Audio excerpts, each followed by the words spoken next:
जब से तुम्हारी प्रिया की शादी हुई है तब से तुम बहुत उदास रह रहे हो। उदास नहीं है, चिंता हो गया है हमको। चिंता? लेकिन क्यों? हमारे नियन हो रोवत हुई है। रोवत ना जे घंटा हुई, 3 लड़का के माई हो गई बिया। एक बात बोले, तुम ना लिपस्टिक मत लगाया करो। क्यों? तुम देख कर रोमांटिक हो जाते हो ना। रोमांटिक? लिपस्टिक में एकदम तुम काली माई लगती हो। रे हेने सुना बे, का हमा? ते ओकर साड़ी काहे जरौली ह? रे तो जराइम ना। काहे जरैबे?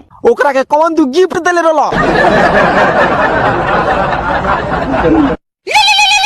उठाइए ना। ये ठीक बा, आवतानी। मकई के नवा जैसे फूटा।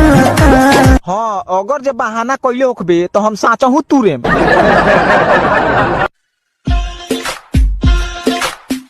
कहा हो? सुनी ना, आज मेला में आई। हाँ आवतानी।